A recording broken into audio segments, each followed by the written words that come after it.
Wearables data combined with AI effectively discerns Parkinson's symptoms. Wearables data combined with AI effectively discerns Parkinson's symptoms. You're listening to Inside Precision Medicine Reading, presented by Hakeem Ali-Bocas Alexander for World Reading Club in association with UniquilibriuM on the Wisdom app. This edition's reading focus is on precision, InsidePrecisionMedicine.com. Published on September 14th, 2022. It's titled, Wearables Data Combined with AI Effectively Discerns Parkinson's Disease Symptoms.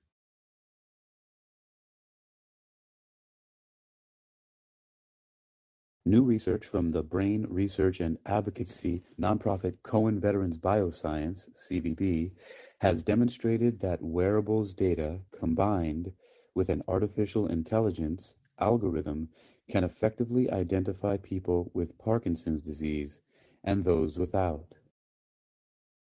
The results, published last week in the journal Sensors and supported by the Michael J. Fox Foundation, analyzed data from the Parkinson's Progression Markers Initiative cohort, which collected data continuously using a Verily study watch in a subject's natural environment. Researchers then used these data to create and train an AI algorithm to see if it could detect the PD from a person's daily activity. In the proof of concept study, the research team used inertial sensor data from the Verily study. In the proof of concept study, the research team used inertial sensor data from the Verily study watches worn by individuals for up to 23 hours per day over several months to distinguish between 7 subjects with Parkinson's disease and 4 without. Since motor-related Parkinson's disease symptoms such as bradykinesia and gait abnormalities typically present when a PD subject is walking, we initially used human activity recognition techniques to identify walk-like activity in the unconstrained, unlabeled data. We then used these walk-like events to train one-dimensional convolutional neural networks to determine the presence of Parkinson's disease. The researchers wrote. The new AI tool provided good results with researchers about to discern people with and without Parkinson's disease using their wearables data with 90% accuracy on single walk measures and 100% accuracy when analyzing data collected for an entire day. This study shows the feasibility of leveraging unconstrained and unlabeled wearable sensor data to accurately detect Parkinson's disease using powerful deep learning methods, said Lee Lancashire, principal investigator of the study and CIO at CVB. Through this combination of wearables and AI, we are one step closer to monitoring individual healthcare-related activity, such as motor function outside the clinic, unleashing the potential for early detection and diagnosis of diseases such as Parkinson's disease. Developing innovative methods for identifying and diagnosing Parkinson's disease are needed, as it is one of the fastest-growing neurological disorders and there are currently no objective biomarkers of the disease. Okay.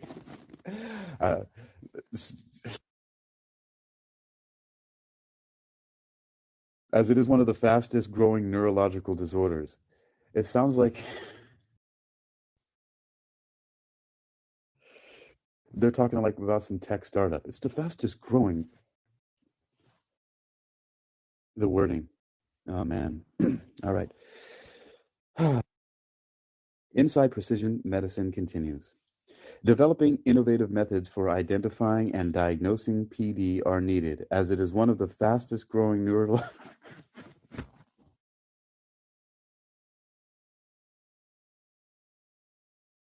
Oh, yeah. You're not in my head. As it is one of the fastest growing neurological disorders, and there are currently no objective biomarkers of the disease. Marked by progressive decline in both motor and non-motor, for example, cognition and mood symptoms, diagnosis of Parkinson's disease today is complicated and typically relies on subjective questionnaires to assess symptom severity of symptoms, potentially leading to symptoms being undetected or misclassified. Sensor technology has shown its potential to aid in diagnosis and as a means to develop digital biomarkers of the disease. The results of this proof of concept study for the use of sensors as a potential diagnostic for Parkinson's disease paves the way for the use of sensors as a tool to monitoring symptoms and disease progression. Although additional studies are needed, we are excited about the potential of using sensor data obtained through a patient's normal activity to enable physicians to monitor and classify PD symptoms through easy-to-obtain objective measures which can be used to improve clinical decision-making and guide therapeutic interventions, noted Mark Fraser, co-author of the paper and CSO of MJFF. Yeah, there's a little ad here for a free virtual event, The State of Biotech, September 21st to 22nd, 2022, 11 a.m. to 3 p.m. Eastern Time. Let me click on this. Who's putting on this event? The State of Biotech, hosted by Gene Edge, sponsored by Synthico. The State of Biotech, 2 dynamic half days. Wow, that's a that's a long time, but it's the State of Biotech. It's not going to be, because we got Jennifer Doudna, Altos Labs, Beam Therapeutics, Exscientia, Baylor, Cole Medicine, Inistro, MIT, Twist, Othram. Yeah, there's a lot of. That would be nice to attend that. Who knows? We'll see. September 21st. Might be able to do that. September 21st. Might be able to do that. Let's see. Is there anything else here? No, there is not. Related articles, more from author. No, that's it. All right. You've been listening to Inside Precision Medicine Reading, presented by Hakeem Ali-Bocas Alexander for World Reading Club in association with UniquilibriuM on the Wisdom app. And here is Aundrea Nyle. Grand Rising, Hakeem Ali-Bocas. What was the last one? Alexander. I love the way you say your name. You know, I'm practicing. I call it making a sandwich because do you want to know why? Yes. Because I say the same thing in the beginning and the end, and I put all the juicy, meaty stuff in the middle. So So it's the so, Hakeem so I Ali-Bocas Alexander sandwich. yeah, so I'm basically just practicing. So I have this idea, whether it happens or not, right? It's just a thing. Um, how are you doing, Andre? Before I go into a diatribe, because I can start going off. How are you? I'm good. I'm good. I was just listening to you reading and I was like, there's no one here. I can take advantage and have Hakeem all to myself. You know, sometimes you got to do that. Hey, I'm trying out also something different because so what's really interesting is your voice sounds really nice when you speak uh, through the app, and I can hear you very clearly. And it's the same thing, you know, when I listen back to the recording, for example, like the interview I did with you. Yes. And this is with everybody that I talk to on the app, whether I'm the caller or whether if they come to my room, so to speak. And um, what's been happening on playback, because I'm one of these people who repurposes the hi Shane Cottle, guiding breathwork journeys on your wisdom map. There is my audio comes out terrible. Like for like the first 20 minutes of a lot of my recordings, it sounds like as if my voice is made of paper and it's being crumbled internally the whole time I'm talking. Yeah, it does actually sound like that. It sounds like bubbly. That's the only way I could describe it. And is that the way it sounds now? Yeah. Wow. Yeah. I wonder what that is. I can't figure it out. Is it the microphone on my phone? It might be the Hold microphone on. on your phone. What phone are you using? Did that fix it?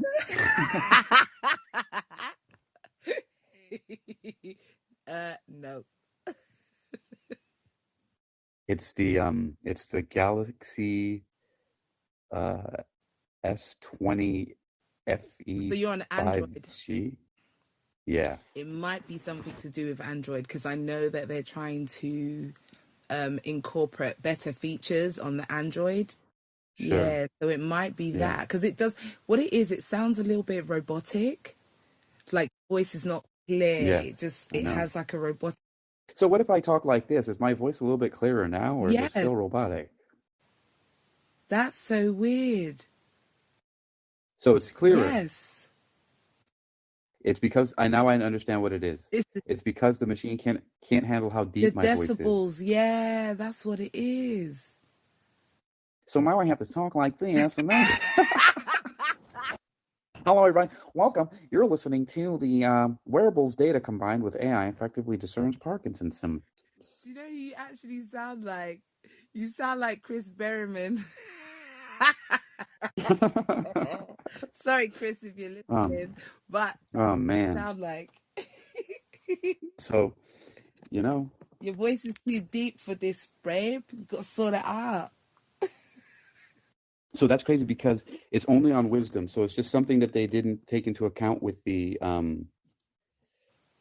program, because that's a digital issue. And my voice often gets really low. Yeah. So it's a processing issue. Because if I get really relaxed, right, and I start talking like this. Yeah, then you sound like a robot. That's crazy. Because this is my voice when I'm relaxed. So now I have to get all wound up. And be excited. Say, hey, good morning. How you doing? Oh my gosh. Yes. All right. Well, now I found the solution, because I know that some of my recordings aren't like that. So now I just have to do this. Yes, there you go. Right? Teamwork makes the dream work. This is all. All right. You see that? All right. But wisdom, please take control of your, program into your frequency response. Okay. Yes. Increase your frequency response. Yes. So I can relax. Okay. Yeah. Don't totally. That is so crazy. All right. So we figured it out. God, see? Look at that. Boom, bam. There we go. See, I knew I came on for a reason. I was like, I don't know why I'm coming on, but I'm going to come and say hi to Hakeem. What time is it right now? It is 10:41 a.m. Okay, so you're 5 hours at this time. Okay, yeah, got it. Yeah, we're 5 hours ahead. All right, so what's new in Aundrea Nyle land? Aundrea Nyle land is bedland right now. Yep, chilling, playing games on my phone, just relaxing. Sometimes I just have to relax because I do a lot. And when your brain is just busy all the time, and I feel like if I'm not doing something, I feel very unproductive and I get very frustrated with myself. So I'm teaching myself to relax and do whatever I decide to do, but don't force myself to do it. If that makes sense. Yeah. No, I get that, because I don't like to force myself to do things. I've learned over time to be more gentle with myself. Yes, so that's the key. And you know what? I got to keep my voice at a higher range, because I just noticed that I went like this. And it probably started to sound like a robot again, right? A little bit, yeah, but it's fine. All right. So, All right, so we just gotta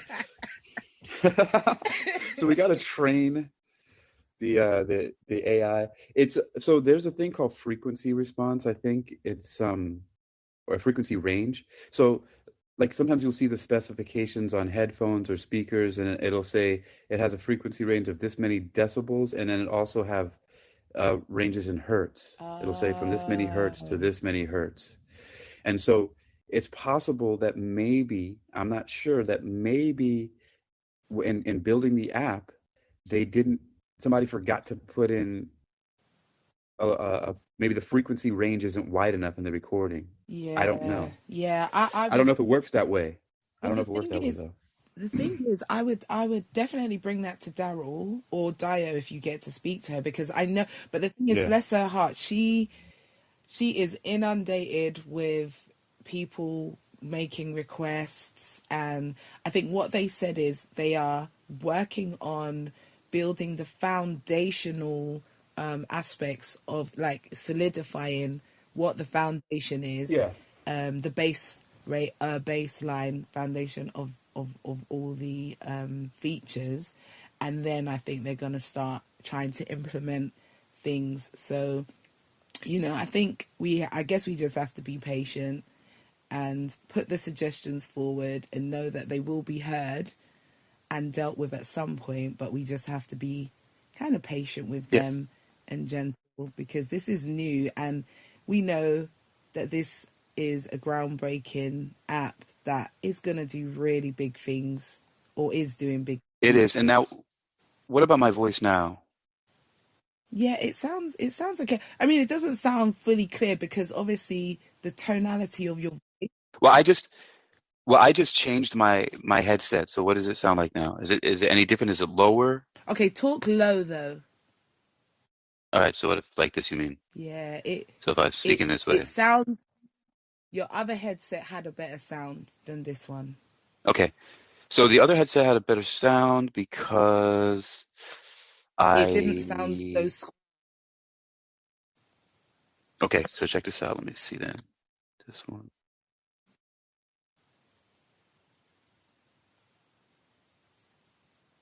I'm gonna try out one more. So this, yeah, it's so crazy because it's like the least expensive one. It was Okay, now I definitely cannot hear you.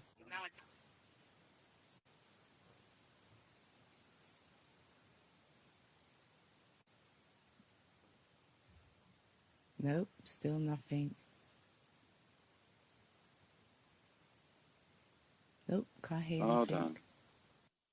Oh, okay, there you go. All right. So okay. So you can hear me now. And what about this Okay, sound? so now that I've heard them both, the other one is louder and a bit Okay. clearer, but this one has Okay. a better tone, but it's not as loud and not as clear.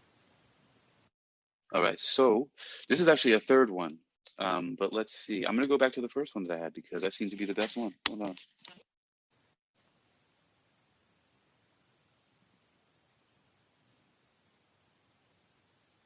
Let's see what happens. I'm just filling in the gaps so we don't have silence on your recording.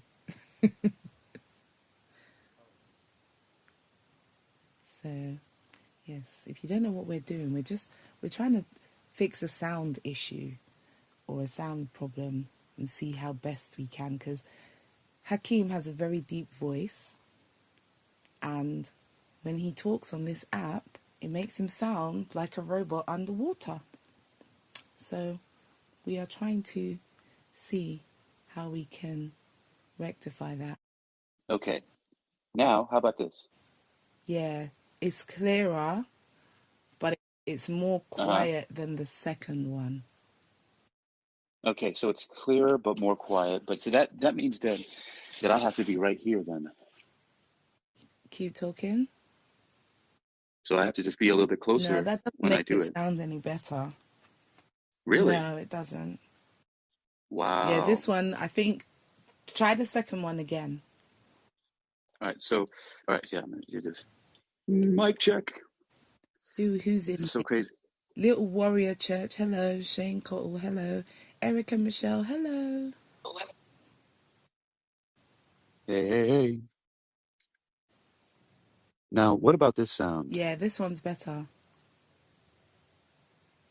Yeah, see, this is no headphones. Now, you speak a little bit, and let me see if there's any echo. One, two, If you tell me if three. you hear your voice. I can't. I can't hear my voice echoing back. And this sounds better. Interesting. All I right. usually just use So, my device. I don't use headphones when I'm on mine. If I'm right now, I'm on my right. iPad, and I'm literally just talking to my iPad. Now that seems to work. I'm finding out that without using headsets or anything like that, it seems to probably work the best. I think that's what it's designed for, that you could just talk to your Yeah. device rather than having to use a headset where the mic, because then it's dependent on that mic. All right. Now, what You about sound this? far away. Yeah. Really? So this is so crazy about these apps. I'm going to try one thing here. This is so funny. Well, it's not the apps, it's the devices. So I'm going to look at something here. All right. So, all right. Now, what? Now, how about the sound? Nope, still the same.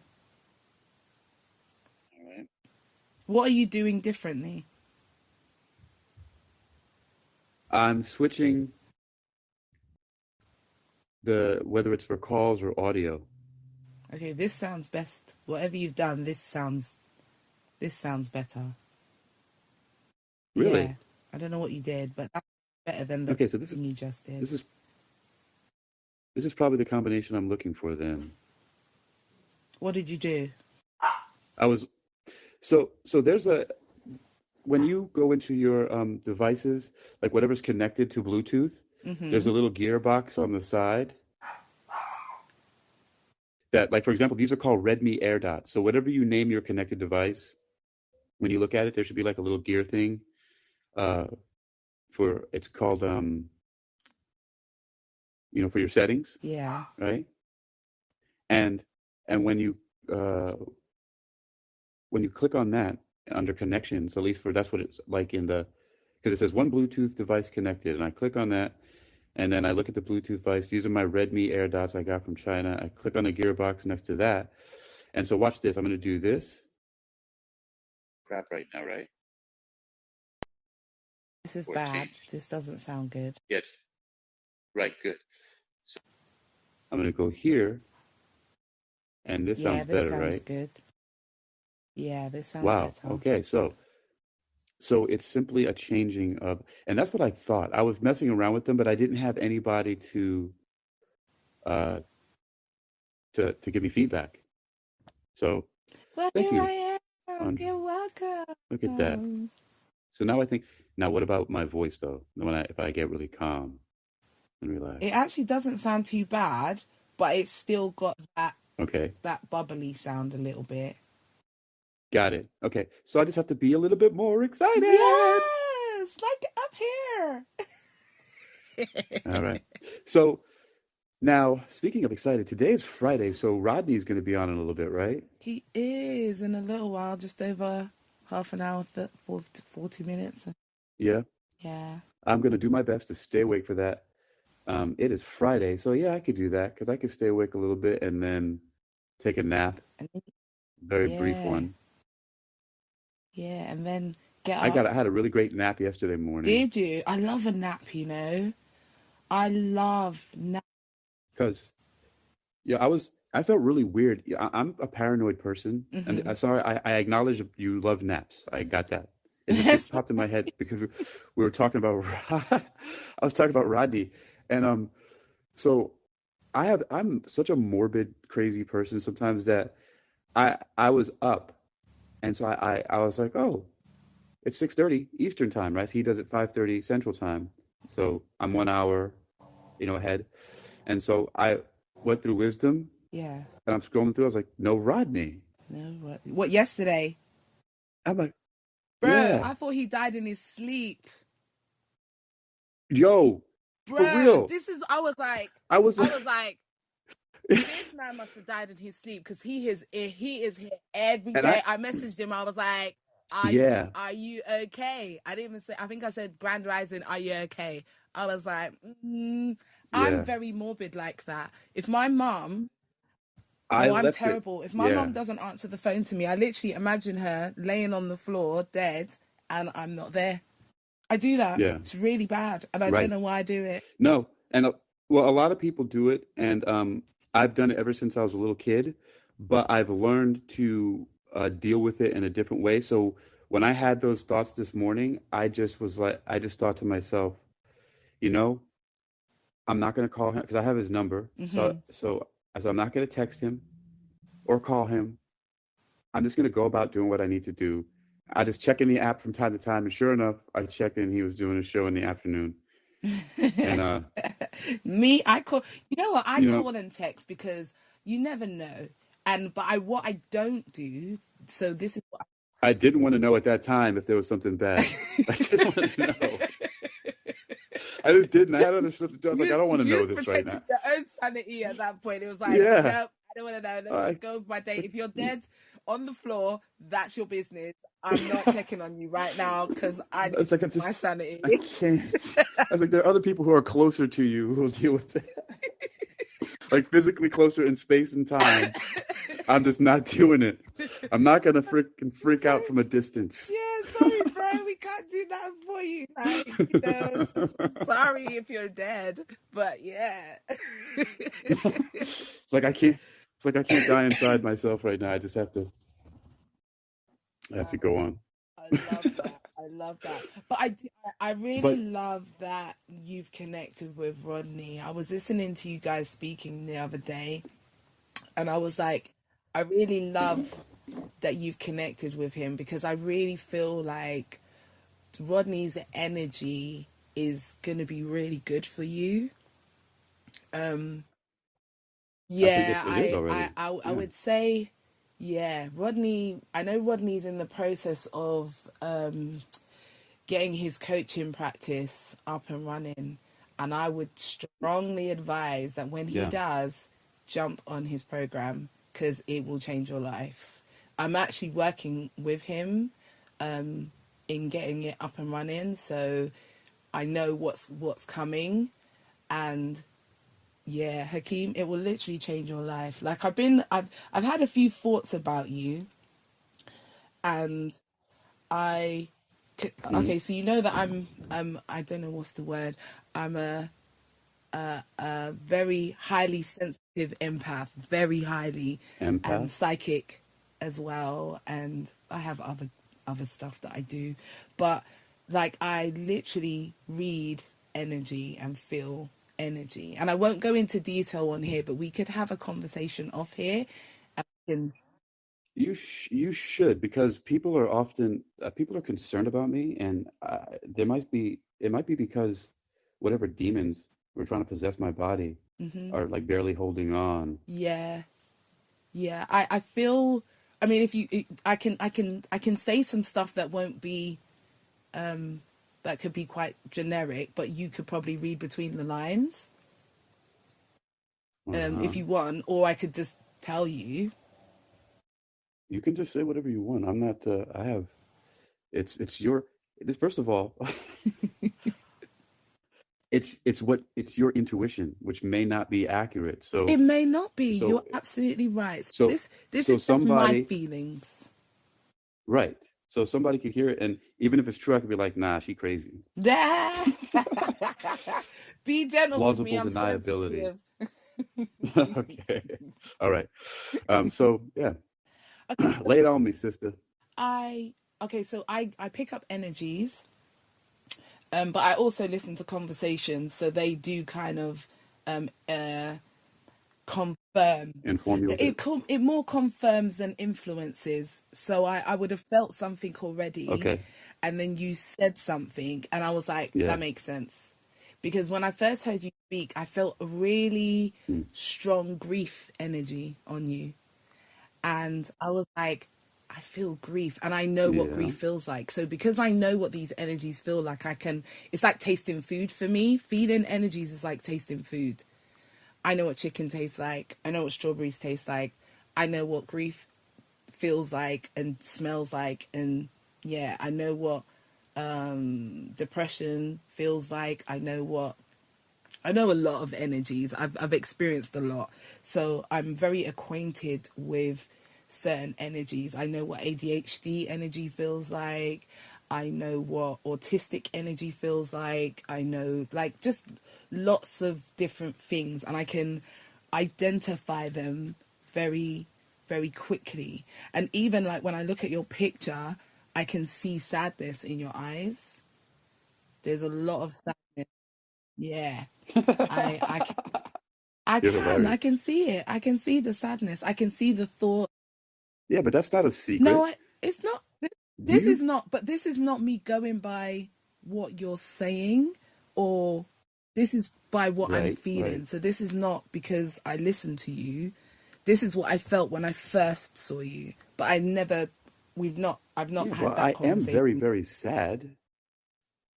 Yeah, you can see it though. And you can I can feel the sadness, but it's like, okay, I've literally just gone through I want to say four days. No, from since Saturday I've been sad because it was my dad's birthday on Tuesday. It would have been his 70th birthday, and this is like the second birthday that I've had without him being here. And my dad was my hero. Like, we were super close, you know, and he died in a very. The whole situation was quite tragic, I would say. Like, he had a car crash after going to visit a friend who was in distress. And on the way back, another car ran into him and whacked him off. It aquaplaned, whacked him off the road, and he damaged his C3 spine. So he was paralyzed from the neck down, and that was really, really traumatic for me. So it was like I lost my dad, the version of my dad that I knew, and then I was grieving him even though he was alive. So I went through that grief. And then Yeah. just before he was about to leave rehab, he got corona and died within 11 days. So it was like, then there was that grief. And then there was disappointment. And then there was, confusion. And then there was all these things that I had to deal with. And when I, as you twinkle, As you twinkle. Just now, you were like, all these things I have to deal with, and as you did that, there was like a jingling sound, like what are those, like wind oh, chimes? really? Yeah, you were like, at all these things, and it was like, ding, ding, ding, ding, ding. See, I'm magic. You didn't know that, did you? That's right. I'm actually See, magic. I tell magic. people this all the time, but they don't believe me. And I'm like, okay, you don't have to believe me. I know I'm magic. So, yes, there's Right. my little wind chime. But yeah, so I had to like go through the grief. I allowed myself to grieve, and I allowed myself to be sad, and I allowed myself to drink, and I allowed myself to smoke, and I allowed myself to self medicate and numb that feeling in whatever way I wanted to. But then it got to a point where I remember standing in my living room, and Holy Spirit just literally said to me, or Spirit, whatever you want to call it, the universe, whatever people call it, prana, whatever. I literally heard a voice say to me, "Are you ready to stop grieving?" And I was like, "What?" And it was like, "Are you ready to stop grieving?" And I calculated. I was like, "Right, it's been 9 months." And I was like, "That's how long it takes to make a baby." I was like, "Yeah, I think that's long enough. I could make a whole person in the time that I've been grieving. So yeah, I'm ready to stop grieving." But what helped me was this. I was reading Dr. Wayne Dyer's book, and in it he was Which saying one? that it was oh God, I've read so many of them. It It's might okay. I was just curious if yeah, I you know off think the it top of your might be head. Change Your Thoughts, Change Your Life. Yeah, I think Okay. it might be that one, or Excuses Be Gone. It's definitely one of those two. And in it he spoke Okay. about death and how we perceive death.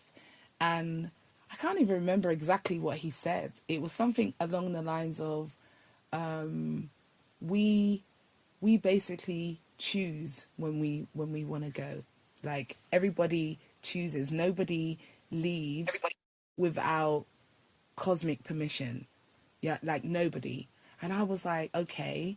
And it was like that nobody dies, which I know, and that energy stays, and that, you, just because a person's not here physically and you may miss them, their energy is eternal. So, and there's no such thing as separation. So I was like, when these, like, there was a culmination of things. And I also read a book called Conversations with God by Neil Neil Donald Donald Walsh. Walsh. Yeah, he came on my show, He actually came on my Zoom. I saw that. Yeah, I was so excited to actually have him, because his book literally, like, changed my whole perspective of death. His book really Yeah. solidified it for me, because it made me understand that we don't ever die, and that our energy, it comes back, and it may come in a different form, or, I yes, do I believe in reincarnation? Yes, I do believe in it. And I've been able to see my dad in myself. I've been able to see him in family members. I've been able to feel his energy. Like, on Christmas Day, I was standing in the garden and was talking to my dad, and I was like, hey, Dad, it's Christmas, so it'd be nice for you to show up for the girls today. And I literally heard him say, oh, okay. And as I stood in the garden, my daughter came out of her bedroom and was like, Mom, Granddad's here. And I was like, yeah, I know. And then my other daughter came out of the other bedroom and was like, Mom, Granddad's here. And we were all in separate parts of the house. So we literally all felt him. He visited each one of us, and then we were together and we could feel his energy. And then obviously we started crying because we missed him, and it was very overwhelming. And I was like, okay, Dad, go now, because it's too much. And I literally just felt him, like, gently, sort of lovingly, leave us, and we were able to sort of collaborate ourselves again, and stuff like that. And I realized that, and what I learned was that as soon as you think about your loved one, they're right there, because time and space and all of these things don't exist for them. They move faster than the speed of thought. It's like, as soon as you start thinking about them, they show up for you. And yeah, so I dealt with grief, because grief is very debilitating, and our bodies are not designed to hold grief for long periods of time, for very long periods of time, because when we do, it literally makes us sick. It makes us, it releases chemicals in our body, in our brain, that messes with our mental health and our physical health, and stuff. And I understand the importance of grieving, but the importance of having a end time for when you grieve. And whenever that is for you is when it is for you, whether it's a year, whether it's 2 years. Some people never let it go.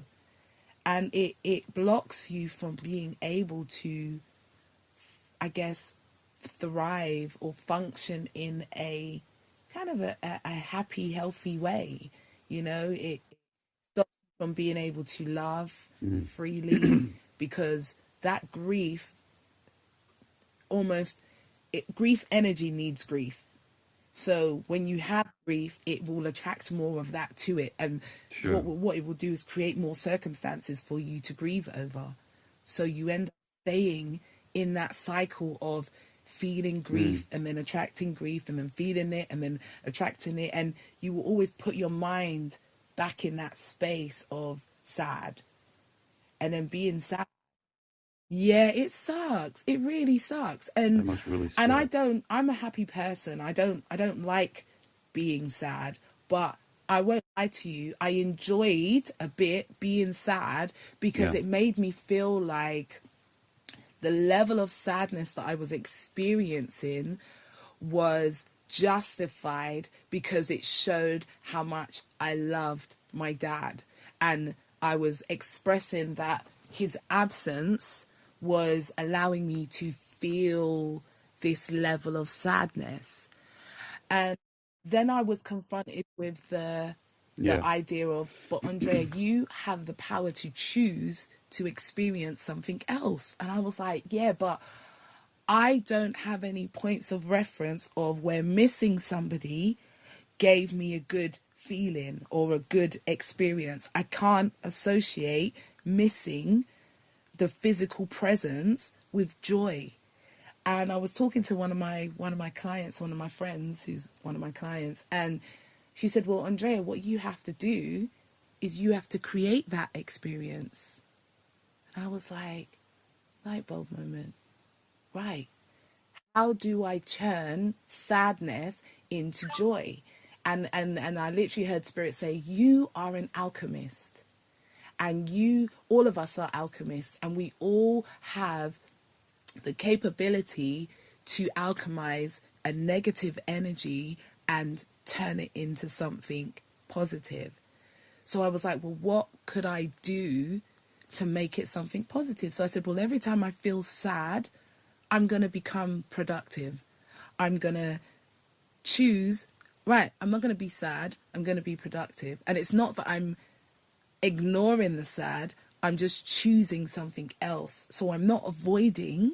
So I'm not now using a different negative energy of avoidance to compensate. I'm now using the power of choice. Because even in the Bible, it says many are called, but few are chosen. And I heard it very differently, that all are called, but few are choosing. And I decided I want to be one of the choosing ones. I don't want to be a chosen one. I am a choosing one. And I make decisions to choose my experiences. Every day I wake up, I choose. What do I choose to experience now? Oh, I've woke up feeling crappy. Is that what I'm choosing? No. So what can I choose instead? Gratitude. How can I be grateful for this crappy situation? You have woken up in a bed with blankets, in a house, with food and lighting and electricity and gas and water, and you've got hair on your head, and you can move your hands. You are not paralyzed. You can breathe. Your lungs work. Your eyes work. Your brain is in good stead. And by the time I finish doing all of that, I ain't got time to be ungrateful. I don't have time to feel sad, because I realize that I live a very privileged life. And then I think about, those who don't have such a privileged life. I think about young girls who, I'll complain, oh my God, and I'm going to get a little graphic, but oh my God, I'm on my period. Oh my God, this is so bad. My stomach hurts. But I can reach over and I've got paracetamol. And I know that I've got my feminine products. What about these young girls who don't have that? And they are going through the same pain, but they don't have any painkillers, who are going through the same thing and they don't have it. I'm like, wow, Aundrea, how privileged am I to be in this situation? How privileged am I to have an iPad? How privileged am I to be able to be speaking to Hakeem Ali-Bocas Alexander at 11:11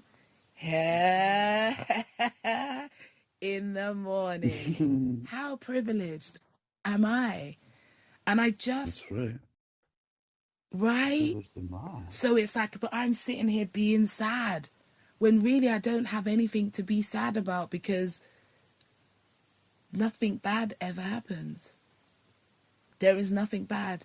Everything that happens is good, because it works for your good. Whether the actual act is good, we know that the purpose and the outcome of it is good.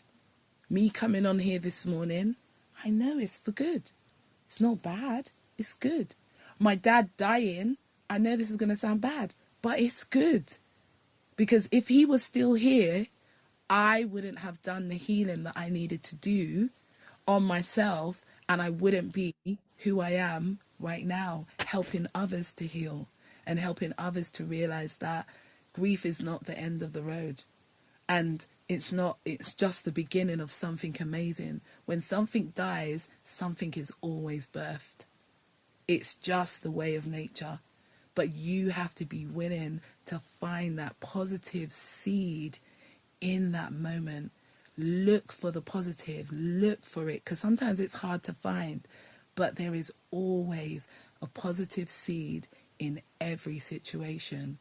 And it's for us to Are you trying to convince me No, or I'm you? convinced. I am fully persuaded. I am fully persuaded. So maybe I'm just sharing my thoughts. And if this resonates with you, it does. I appreciate it. No, I'm just stirring you up. Yeah, nah, like, I'm naughty. I don't know. I've been feeling so naughty lately. I've been that's doing that a good. lot. I love naughty energy. Naughty energy is fun. It's not always fun to be a goody two shoes. I like to be naughty sometimes. So yeah. Yeah. But yeah, so Okay. that was my process. And yeah, I just thought I But you're yeah. right. I agree in so many ways because it resonates with me because that's what I've been doing uh, in some ways.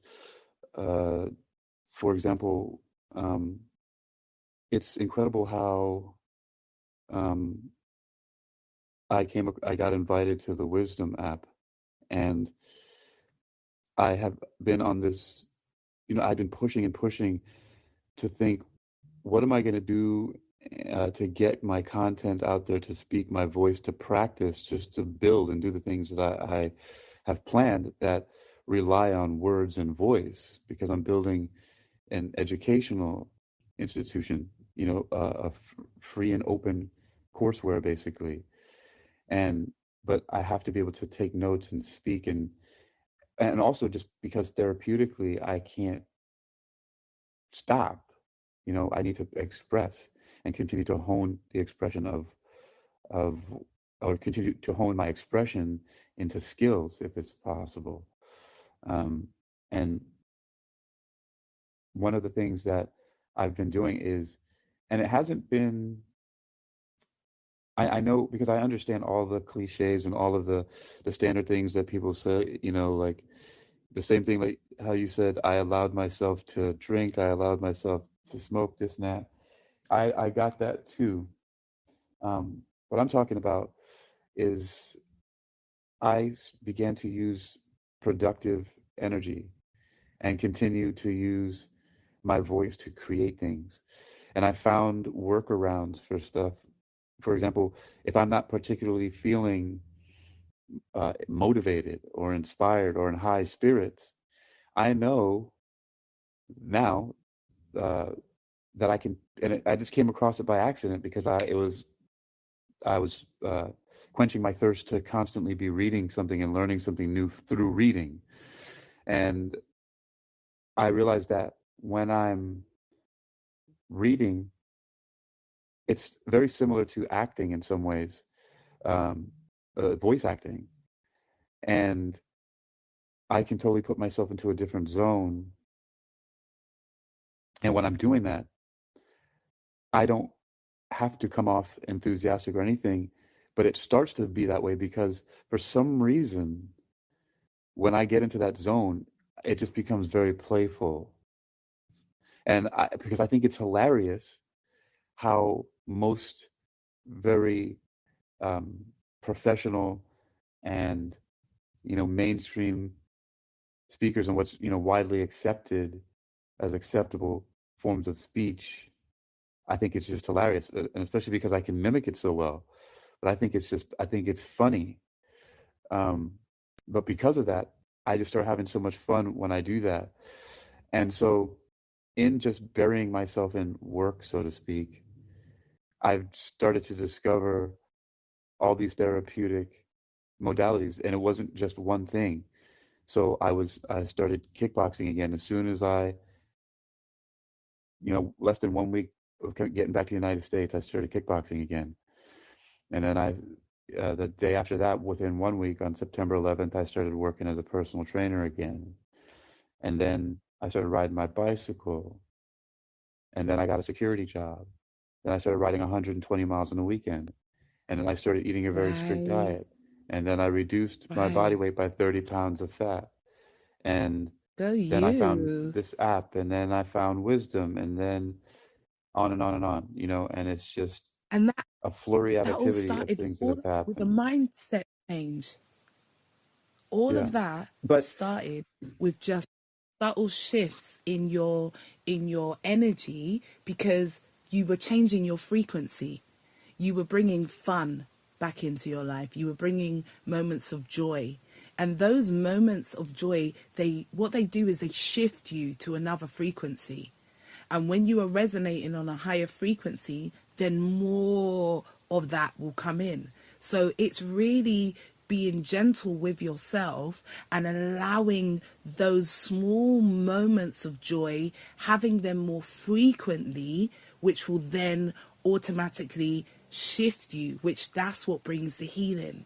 It's taking on new, but what solidifies healing is when you find a concept or an idea that you can come into agreement with, because it's agreement that makes us who we are. Everything that you agree I with feel compelled. molds you into who you are. So if you come into Yeah. agreement with different ideas, so when I came into agreement with the idea of evolution, when I came into agreement with the idea of reincarnation, when I came into agreement with the idea of us being eternal beings that are just having a human experience, it made such a big difference to me in how I view death. This is going to sound really weird, but I'm excited about dying. I'm excited about transitioning from and I don't even like to call it dying. I'm excited about transitioning from this version of myself into, good morning, Amy, into my higher self. And it really makes me excited. Like, I don't want to die tomorrow, because I want to help lots of other people have this same elevated experience of this beautiful thing called life, but also having that understanding that we are eternal beings going through a human experience, which is a blip in the cosmic, eternal, whatever you call it, where it's just like a blip. It's not even, in the scale of eternity, 80 years is not a long time. 90 years is not a long time. And I think when I realized that, I was like, I want to carpe diem. I want to seize the day. And I don't want to waste a moment of it. And I don't say being sad is wasting a moment, because when you are sad, you learn that experience and then you can move on from it. It's not staying in those sad moments for long periods of time. And what I discovered, and this was last night, I actually got a bit of a revelation about it, is that when you are in a negative energy for a day, to change your phase, it can take, it dissipates after about 3 days. I reckon, when you shift your mind consciously, it can take about 3 days to work through that energy. It took me 3 days. So it was like, it started on Saturday, but I was okay kind of Sunday. But Monday, Tuesday, Wednesday, I was sad. It was my dad's birthday was a Tuesday, so the Monday, the day before, I was sad because I knew it was coming. Tuesday I was sad because it was the day, and then Wednesday was the residual, and then Thursday I started to feel much better. I was able to, articulate a lot better without sad. I could feel better. I was more in that space, but I consciously said, okay, I'm going to experience this sadness because I want to, but I'm going to find what can I choose for future, because I don't like being sad. So what can I choose? And from that stance point is where I live my life. I wake up every morning, I'm like, okay, what do I choose today? What do I choose to experience? What am I choosing? And I literally love Tuesdays, because they are the days that I choose. On a Tuesday, I choose what I want to experience. Only you can say that, and all your fellow countrymen, because of your accents. Come on No, now. you can call it Tuesday. You guys I say know. Tuesday, Tuesday, Tuesday, Tuesday, Some people say Tuesday, some Tuesday. people say Tuesday. Some people say Tuesday. Some people say Tuesday. Some people say Monday, Tuesday. You have people have very cute and various accents. I love it. I love all the accents that you can Mine is definitely a and they're Tuesday fantastic. with a CH. You know, when I was in um, school for clinical hypnosis, I was in a guided imagery class with the guided imagery facilitator. I don't remember her name right now, but she still teaches it over there.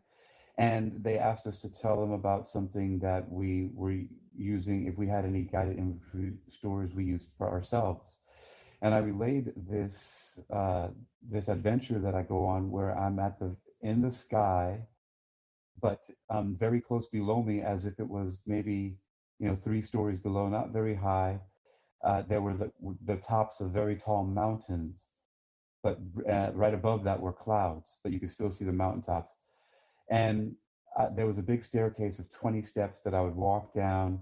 And as I would walk down, it would count myself into a more relaxed state. But I would walk across a long pathway that was up in the sky still. So there was just this long pathway that was floating in the air. It was levitating. And I would walk across this bridge that would eventually come up to the front of this castle in front of me that had several turrets and things like that.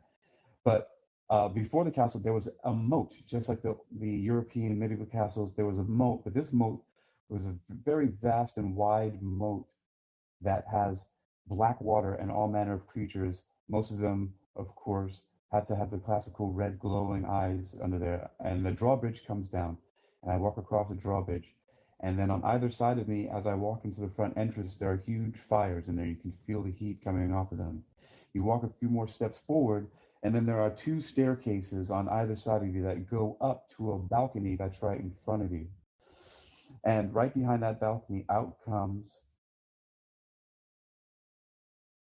a woman who's dressed in all black. You can tell that it's armor, but it's also somewhat seductive looking because it's very close fitting. But there, and you can see it's a woman's body with under the armor, but on the face, it's a skeleton face at first. But you can see there are living human eyes underneath, behind it. And then she takes it off, and it's another part of her armor. It's like a mask or face mask, a face shield, sort of like a hockey mask, but this one looks like a skull, Yeah. like a real skull, a human skull. Anyway, she comes downstairs and leads me into a room, and there's all these people there, and it's Lee Jun Fan or Bruce Lee, it's Morihei Ueshiba, founder of Aikido, it's Michael Jackson, and this was before he died. So there were a lot of people. Anyway, it turned out this was called the Council of Legend. Hades was there, so the Greek god of the dead. And this woman who was at the top of the stairs who led me into the room, this was the so-called, she said, I go by many names. They call me the Grim Reaper. They call me Death, all this other stuff like that. And so she sat at one end of the table, and I was sitting at the other end, and all these other characters that were called the Council of Legend sat around the table, and then we would all talk, and they would share ideas about, and I would learn things from them. But I would have to go through this process of this imagery of going down those 20 steps and across the path and across the moat and past the fire, and then have her come down the stairs and reveal and then bring me inside the room. My telling you this is that this is how some time ago I became friends with death. Then something interesting is that I have always been very interested in, I've always been morbid my whole life. And so I have sad radio. Most of my music is extremely sad. As a matter of fact, I believe that my music is what has created the situation in my whole life, because it was very focused on that kind of imagery. And I remember, for example, in the movie The Secret, there was a guy who wanted to date. He's like, I want to go on date 3 women a week. And his consultant was like, so paint it. So he painted it, and it was like women were fighting over him and all this. But before that, when she consulted, he was like, women don't want to date me. He was like, I see all these attractive women, blah, blah, blah, but they don't stick, da, da, da. And she's like, well, look at all the pictures that you're painting. There are all these sad women that are saying, I don't want you, get away from me. She's like, change the way you paint. So then he was getting hounded by women. He's like, okay, women are hounding and fighting over me. He's like, but I want romance. I want to get married. And she's like, so paint it. And he did, and then he got married. And so this reminded me, I was like, man, how much more powerful is it that I'm creating this living soundtrack, which I call it, of music. But this living soundtrack created all this other stuff. It set up a whole everything up into my entire existence. It set up all the circumstances. Anyway, you understand how the law of attraction works. But so that was my sad radio. But even though I've always had sad radio, I've always been like a Constructabot, which is kind of like a play on the Constructicons from the Transformers. But I've always been hyper productive no matter what. I do have some times of downtime, but I always have somehow found a way to always remain on top of things. And one of the major contributions to that has been breath work. I've always, from a long time ago, I've learned how to be a deep breather. And so even though I'm going through a lot of grief, I don't actually experience the same negative physical side effects a lot of people do, because it might be a new idea to a lot of people, but you can actually have really deep, deep grief, but it connects itself to a completely different body. The problem is that most of the time when people don't have a deep breathing or other type of cleansing meditative practice, that body, that grief body, that part of you that's supposed to handle that, it starts to seep into the rest of you because you don't have compartmentalization control, which you could call a psychological, spiritual practice, wherever you want to do it, a type of meditation. But there's this actual, so the analog in the human body in biology, one of them is something called the CYP450 enzyme system, which is supposed to metabolize xenobiotics or chemicals and molecules that are foreign and harmful, often harmful to the human body. So this part of the astral body, this is an emotional body that's supposed to deal with grief, but almost no one knows that you can attach certain practices to, like something as simple as breath work, and you can start to feed into it's you can imagine it as if the breath is going between and creating a buffer between all the different kinds of bodies that there are.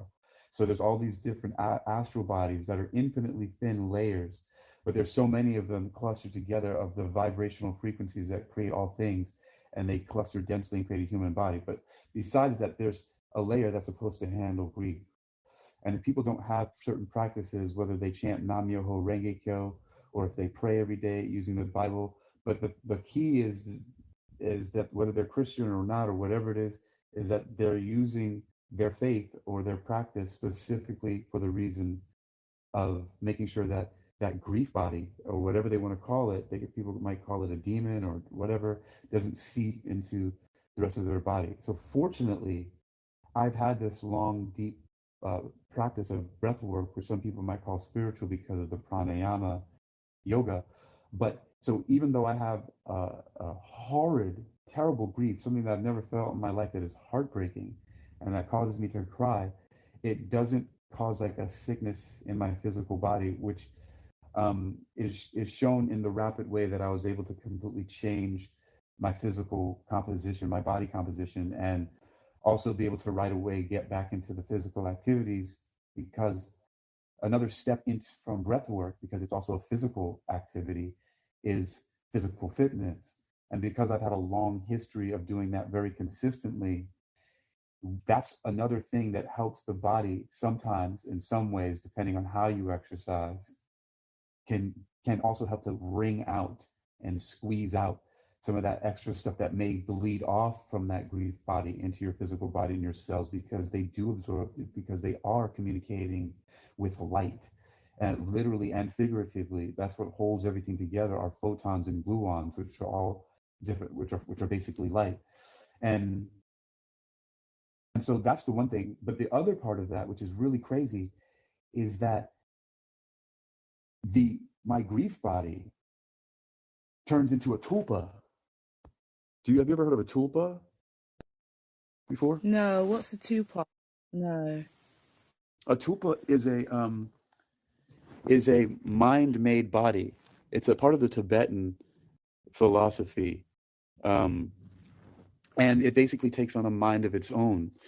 So one of the first things I did, because I think I followed you and some other people, I saw that you guys were over at Clubhouse, and that's why I started a Clubhouse account. And my very first room that I opened, because I often just do this just to start stacking, content. The very first one I did was called Veil of Chains. And it's a death metal song that I did. And I sat there and I read the lyrics. And then I put the link to that song that's on YouTube. And the song basically is just saying to God, like, it just says, fuck you for my grief. Wow. And so there's, yeah. And so there's something where I know that there's free will, and everything that has happened is part my use of thought and all of the other circumstances of how we draw in and interact with energy. But I have chosen to there's an interesting thing. A lot of people do this too. Have you ever seen somebody like you might be with a friend somewhere, maybe at their house, and they have like a glass or something that they really like, their favorite mug or whatever it might be, and they knock it over and drop it. And even though you really don't give a shit, like, you actually somehow start feeling like you give a shit, and you actually even act and everything like that, and you cringe and everything. And for all intents and purposes, it seems like you care. But if you really boil it down to, you actually, for a lot of stuff, it doesn't really bother you that much. You're just sympathizing with the person.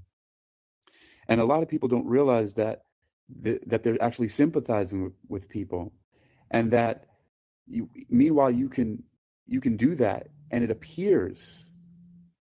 So I found a lot of times that I've been able to take a lot of the grief energy that I have and give it to that muscular, motor, actual physical built-in system that is an analog also to that astral grief body, and say, oh no, you can have that, and let it act that out and put that energy into it, because it needs to go somewhere. Anyway, and then, something that you said was really interesting to me is about the being excited or okay with dying, because, and I'd like to hear your thoughts on this too. So you got like 30 seconds left, so you can come back up. But here's what's really interesting about what you said. Yeah. Here's what's really interesting about what you said.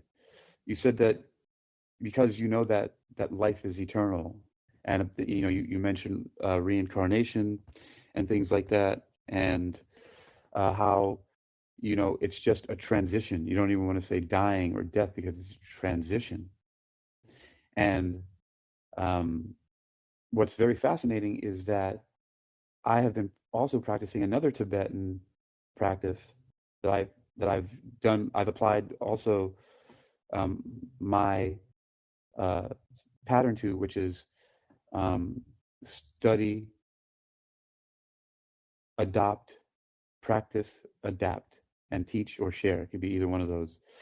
And it's this practice of learning how to enter into the bardo state, which is a transitional state between, death and life, and also supposedly the hell realms and the heaven realms. And so, and that one of the gateways to learning how to steer and control and navigate in this nether world, this underworld, this other region, this bardo, is through the practice of lucid dreaming. It is said in this tradition that the way that you move about, the abilities that you have, that you can fly, that you can have all these different powers and things like that you don't normally have in the physical world, is similar to what happens in these bardo and after physical life states, these in-between realms, when you're going to transition into either reincarnation to another life, or if you go to another planet, or if you go to a higher realm to do another job, or whatever it is. And so that's another way that I've been able to deal with grief for a long time. And so thankfully, unless I'm completely wrong, because I feel amazing physically, which, by the way, is another thing that is also helpful in dealing with grief. Now, you see what I went through? I talked to a whole bunch of stuff, right? About like my sad radio and how even though I put out like sad stuff as an expression, I'm also a constructive bot. I'm also constantly in motion.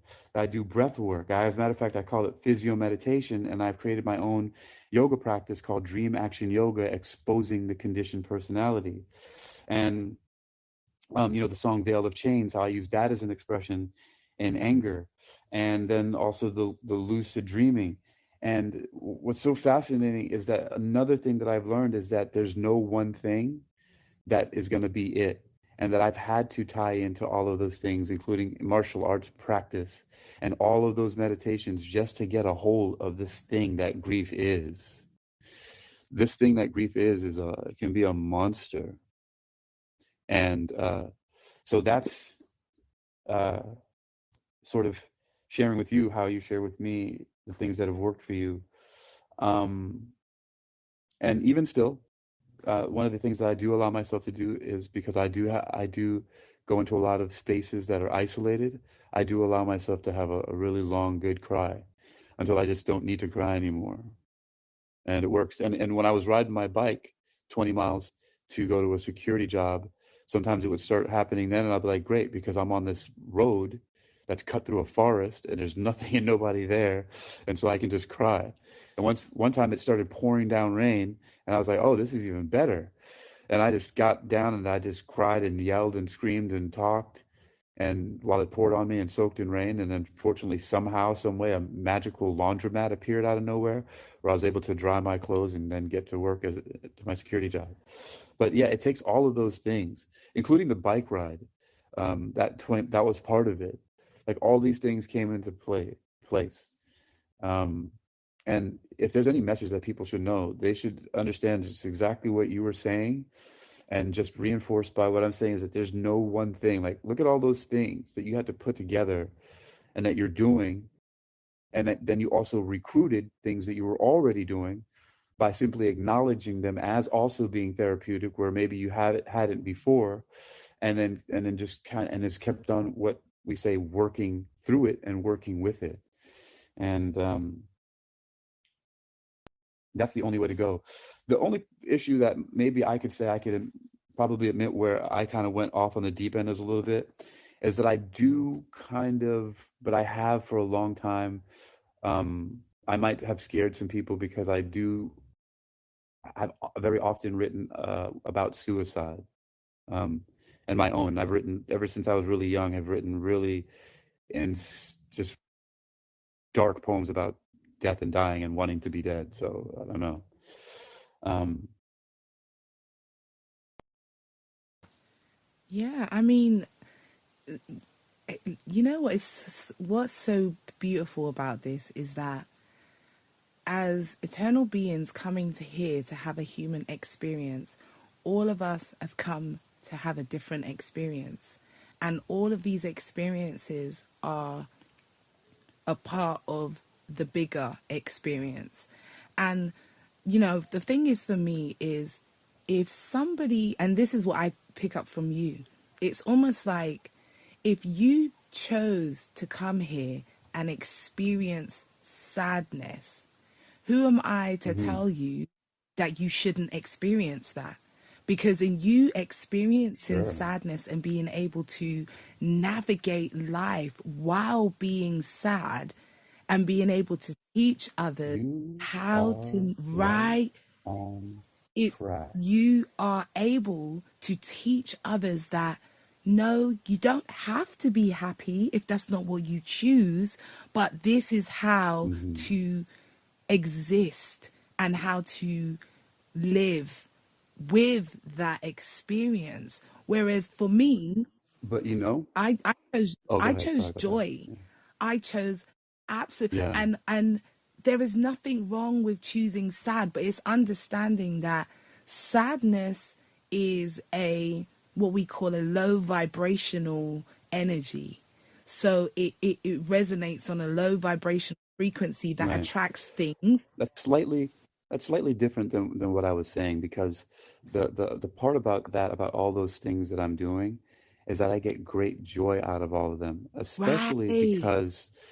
because most of the time they're employed towards helping other people. Exactly. So everything that I've always done has always been in service of other people, Which and brings you joy. because that's the one thing more than anything else Yeah. that makes me feel good. It's almost like as if some people are born with type 1 diabetes, and so they have to have insulin. Like, I Mm. have to be in support of people, Mm-hmm. because it's not like there's a shortage of people who need help in the world. Mm. You know what I mean? And it's like, so somehow I cannot exist properly if I don't have that. Absolutely, because It's part of like, sadness is joy. It's like if we, like, okay, so what I share is that energy is energy.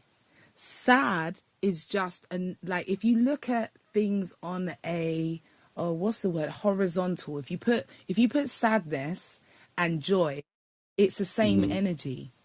Sadness is the absence yeah, of joy. Joy is the absence of sadness. So if you are a person that experiences sadness, you are actually experiencing the same energy as joy, just on a different part of that vertical. So if you say, right, horizontal thing, in that sadness might be on the left and joy might be on the right, and depending on where you are on that spectrum, you're going to experience. And for me, what I find happy life is getting that balance. It's having that balance of being able to yeah, experience sadness, but out of that sadness then create moments of joy, because you can. And I'm like, when you do that, so when you yeah, may be a sad person, but what you do as an antidote for that is you create moments of joy.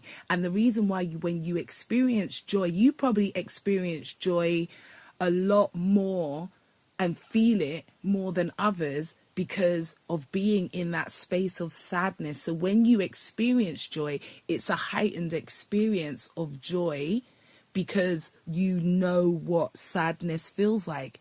And you can only experience a thing in the absence of said thing. You cannot experience a thing unless you've mm, experienced the absence of it. So if I've never been sad, I wouldn't know what joy feels like, because if that's all I felt and joy is all there is, then it's not joy, because there's no sadness to make it joy. It would just be what is. So in order for you to have the experience of joy, you must have the experience of sad. So it's all good. It's mm, all necessary, but it's understanding the power yes, of choice. If you choose to experience joy from that place, then that's what you choose. And it's, when do you choose something else? When you choose to. Okay, I don't want to be experiencing sadness anymore. I already know what that feels like. I'm done with that experience. And now I want to move into a space where I'm having regular, consistent experiences, frequent experiences of joy. And it's when you choose that, like for me, I always said I came here to experience high vibrational romantic love. And for the past however many years, all I've experienced is heartbreak. I've had 7 heartbreaks. 7 heartbreaks. I'm like, I didn't come here to experience that. But when I got the concept of, in order for me to have that experience of high vibrational romantic experience, I had to know what the absence of it would feel like, so that when I did experience that high vibrational love and high vibrational romance, I would have a point of reference to say, this is what it feels like. And as it has started to come into my life, I'm enjoying the experience of feeling loved and being loved and loving somebody and experiencing that. So it feels very different. But I was like, but I didn't come here to experience that. But it was like, you cannot experience a thing unless you experience the absence of a thing.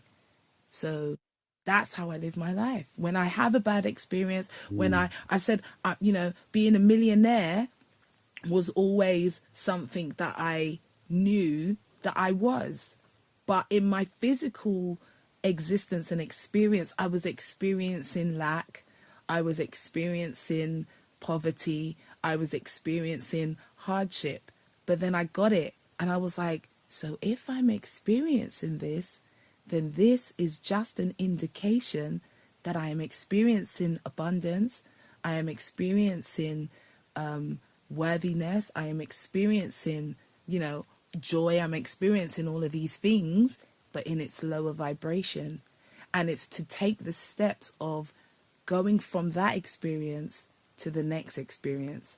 And the fun bit is the bits in between, because what you learn along the way in those experiences helps you to solidify the mindset to be having that experience of opposite. And I love that. Yes. I absorb all of that. You are wise beyond many things. But I think Rodney's on right now. He's not. He just messaged, and that's what I was going to tell everyone, guys. So Rodney will be on, but he's coming on later today. He's coming on. I think he said 9 o'clock. So I don't know what time it will be for you, but he's coming on at a later time. I think he's allowing him. So it's 9. It's rest. 9 Central. Okay. So that's 10 Eastern. And so that would be for you 3 o'clock. Yeah, that'll be afternoon for me. Yeah. So anybody who's here waiting for Rodney, he is coming on. We've just been messaging, so yeah, he will be on, but he's gonna come on a little later today. So we'll have mid-morning mindsets.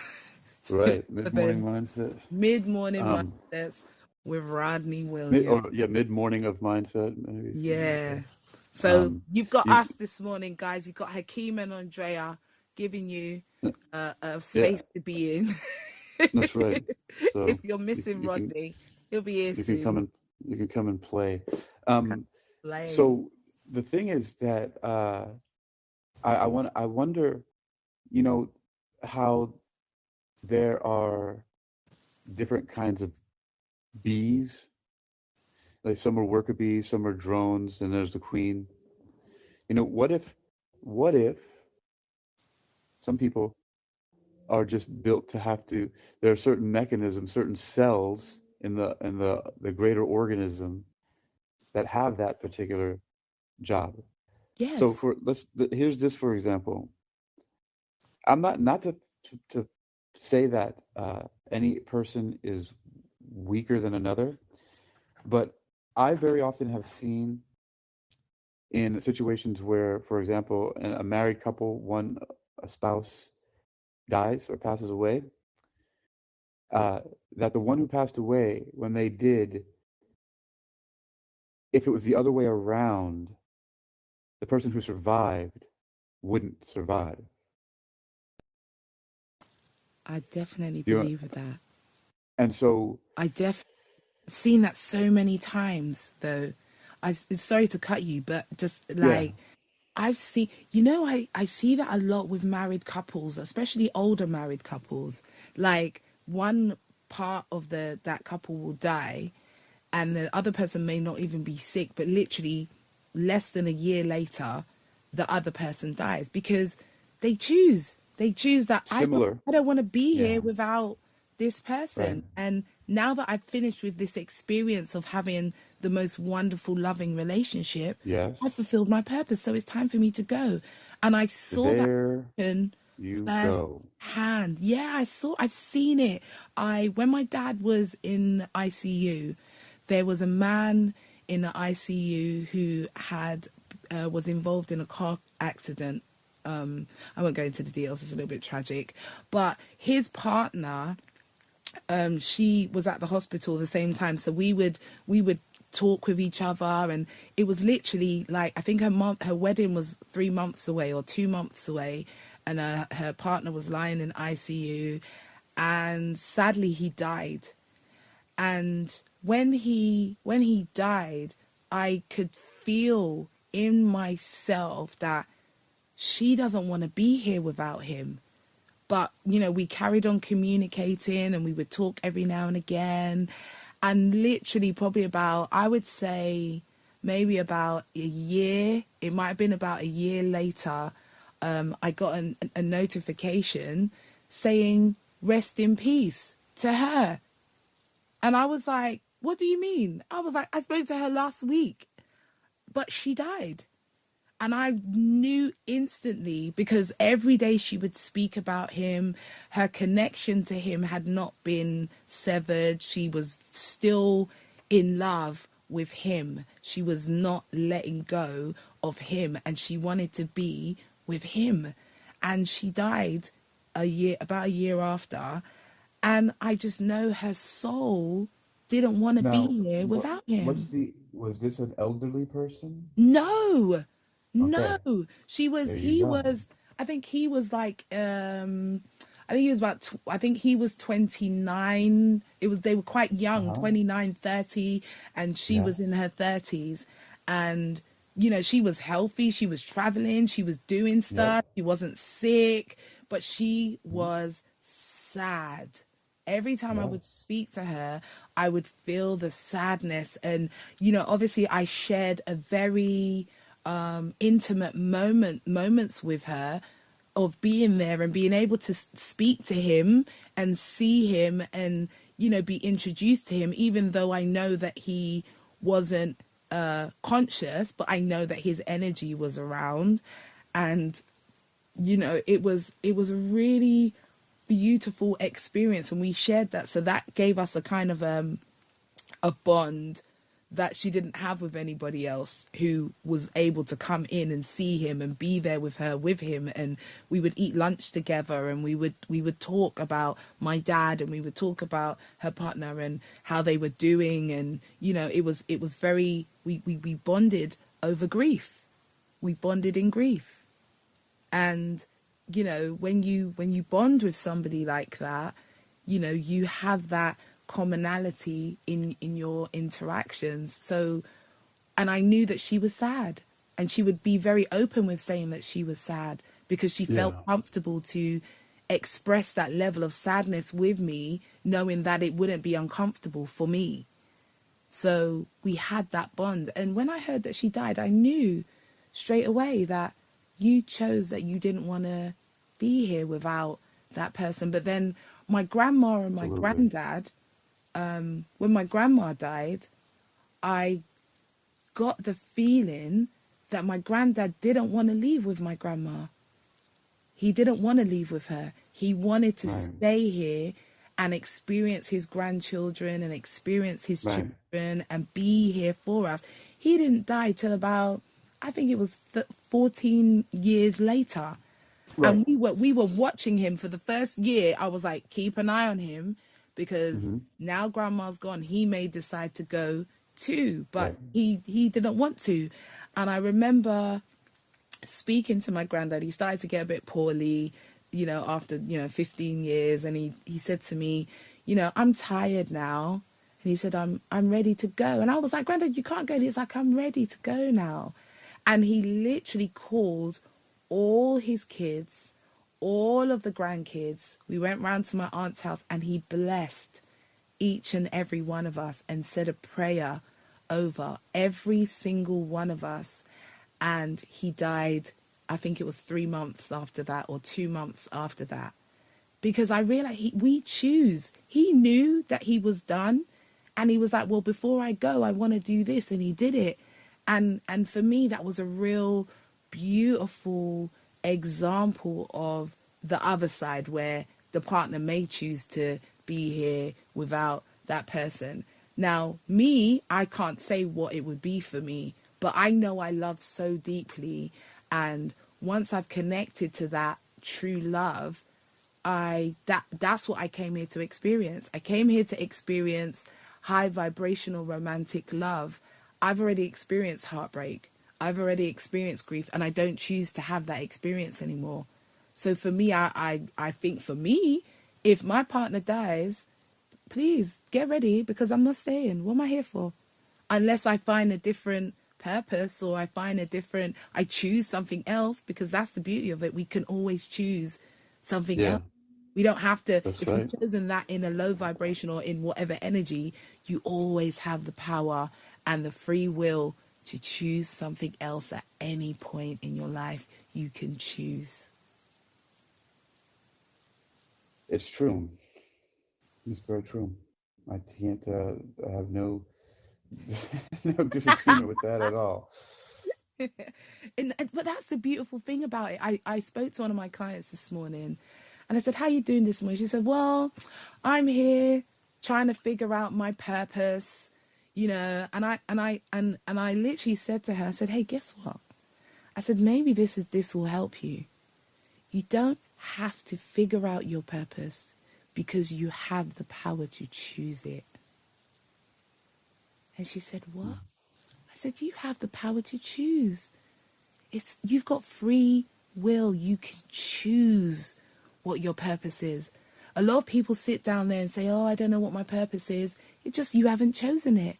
You can choose to experience whatever you desire, whatever. And I choose to be here to help people to heal while I'm healing myself. And I choose to share my healing and my processes and the tools that I've used, that I am now having these experiences of high vibrational love and high vibrational abundance and high vibrational joy and peace and all of these high vibrational things. I've chosen this experience, and I'm loving it, because I realize that we are creators. We are powerful, powerful creators, and everything that we are experiencing, we have co-created or created for us to have the experience that our soul desires to have the experience of. And that's the beauty of this thing called life, this human experience. Because the truth of the matter is, God himself could not experience himself but by the absence of everything that is himself. Which is why the bad stuff that we call the bad stuff, or Right. fear, was created. Fear is not a bad thing. Fear was just created so that, because it's God is love. If you believe God is love, love is what we call what God is, that energy of love. But that encompasses everything. So the only way you could experience love is to experience what is not love, which is fear. Fear is the absence of love, but fear is an expression of love. And it's only when you move from fear to love can you then experience love.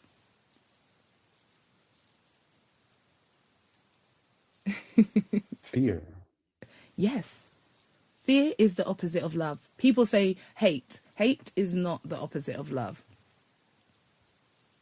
Fear. Because fear, okay, love has everything in it. So does fear. If you say you love somebody, I guarantee you, you will experience every single emotion known to man with the person that you love. You will experience anger. You will experience hatred. You will experience frustration. You will experience sadness. You will experience joy. You will experience happiness. You will experience love. You will experience peace. You will experience every single thing. When you say, "Oh, I just want someone to love me," be careful, because love comes with everything. And this is why I don't say I just want love. I now specifically say I choose to experience high vibrational love, which is all the good stuff. I've already experienced low vibrational love. I was in a relationship for 3 years with somebody who, it was a long distance relationship. They didn't like to communicate. They weren't affectionate. They weren't empathetic. They weren't giving. They weren't kind. And I stayed with this person for 3 years, loving on this person and wishing that my love would change them. Gee willikers. Who was Aundrea, I 3 kidding? years. I know, 3 years. Not 3 years consistently. It was kind of off and on because I'd get fed up and then I'd be like, I'm not doing this anymore. But then my would just be, one of them. I love you, you know? And I'm like, no, I've had enough. I love myself. I deserve better than this. And then the next thing, I wouldn't talk to them for 2 months, and then they'd come back again, and I'd let them back in because I just love them, and I was hoping against hope.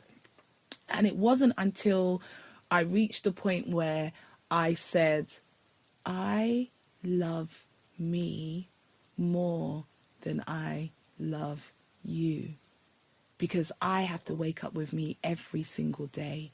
I have to spend every single moment with me. And if I can't give myself this love, how can I say that I love deeply? Because you can only love at the capacity, you can only love others at the capacity to which you can love yourself.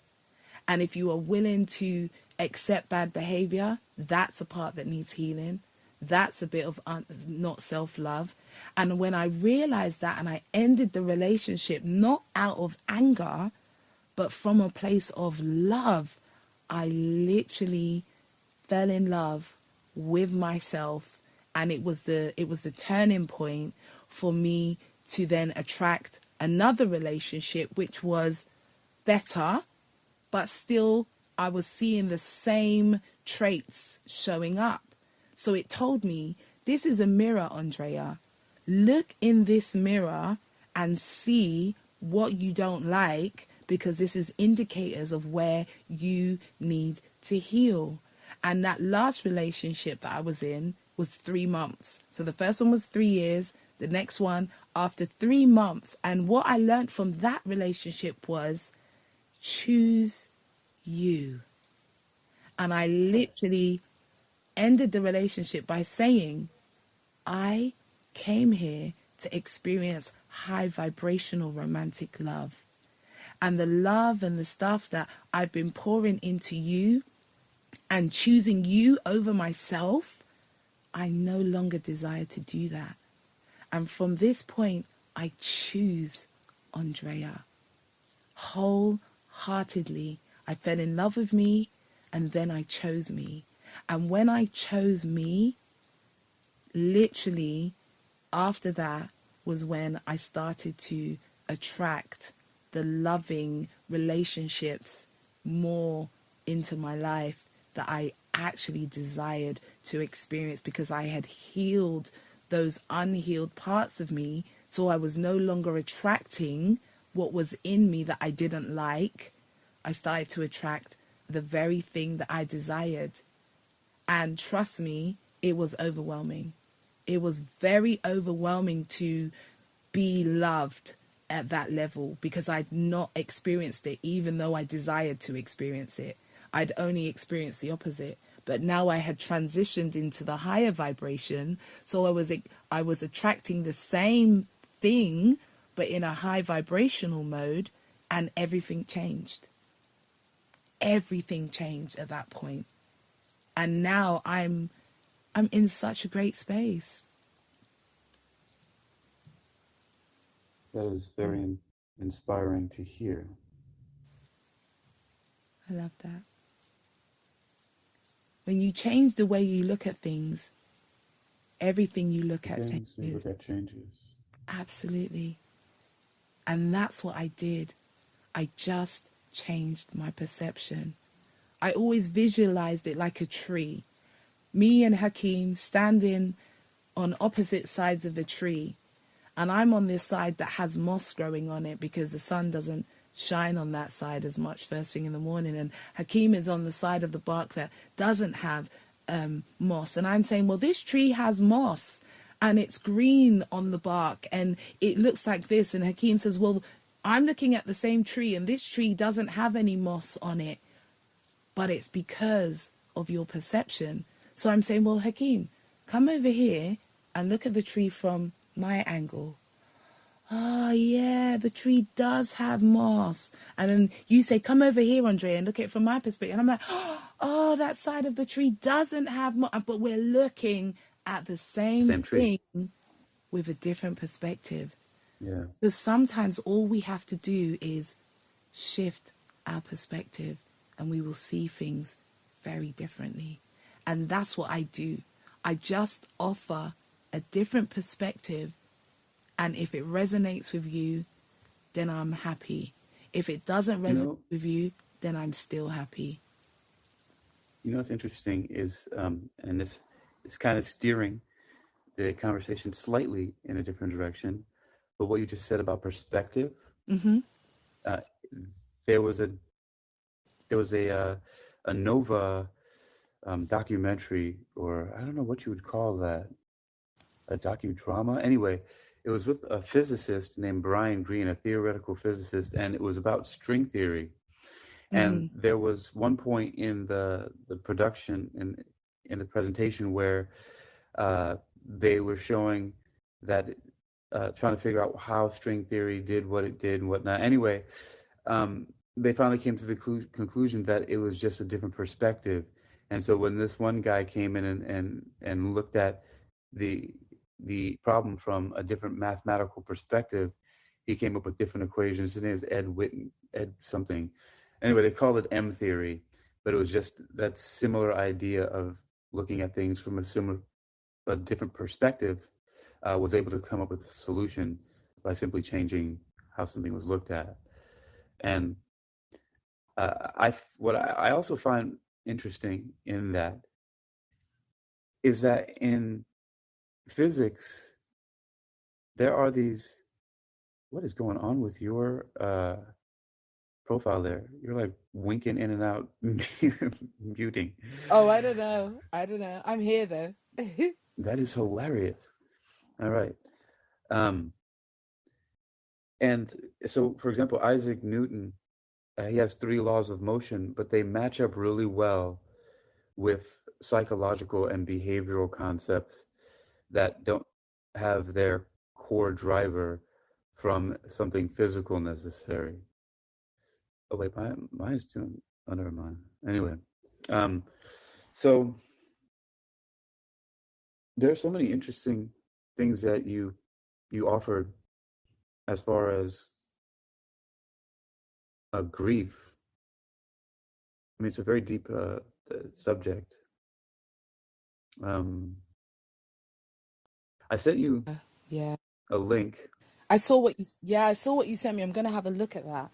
That looks really interesting. Yeah. And did you?